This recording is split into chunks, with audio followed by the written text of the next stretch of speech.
I want to bring in Peter Vincent for an overall look at the refugee crisis, where things stand. He's the director for international policy at Borderpol, which is an organization that deals with migration and border security. He joins us live from their global forum in Hungary. Peter, 2016 is now the deadliest year for refugees trying to cross the Mediterranean. How is that being reflected on, and what is being done to address it?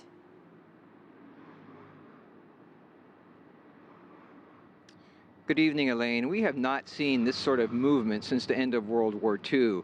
We have individuals, including women and children, predominantly fleeing war, fleeing terrorism, and looking for better opportunities for themselves, either economically or in terms of education.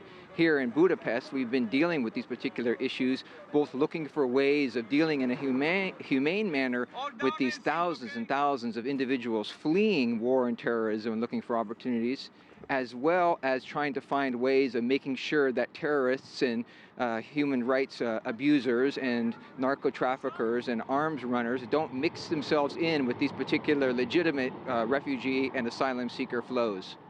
Well, where does the refugee crisis stand at the moment? The weather is turned colder. Has it slowed down at all?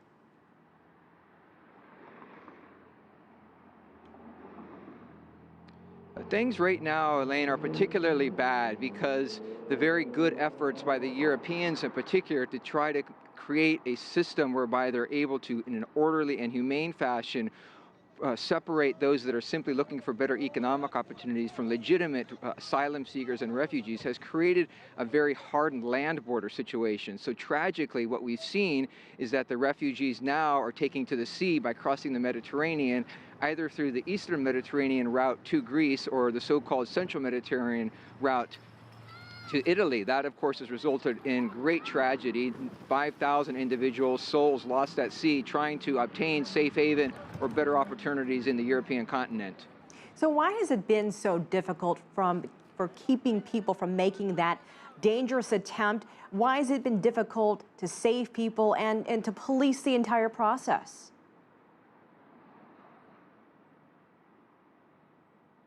It's extraordinarily difficult because despite the excellent efforts of the global community to try to handle this overwhelming situation, we are facing again a situation where individuals are forced to leave their homes, have no opportunities, and are absolutely desperate to find any means they can to find safe haven. And unfortunately, there are very sophisticated groups of human smugglers and human traffickers that take advantage of these individuals, charging them up to $2,000 a person and take them on very, very dangerous routes.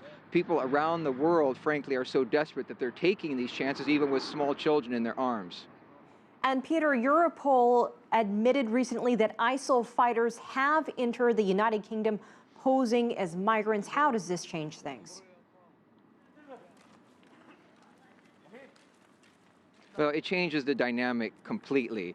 We have intelligence and information and some evidence that ISIL for a long time was looking for opportunities to exploit these seams in the global counterterrorism infrastructure. And one of those vulnerabilities is unfortunately the refugee stream. And so we now know that ISIL has, as you've pointed out, Elaine, successfully managed to mingle their terrorists, their fighters, they're very seasoned war fighters in with these refugee streams into Europe, first obviously in Southern and Eastern Europe, and now working their way into Central and Western Europe. That poses an extraordinary challenge, not only for our European counterparts in the intelligence community and the law enforcement community, but also for those of us in the United States and Canada, because these individuals, once they are in Western Europe in particular, it becomes much easier for them to gain access to the United States as well.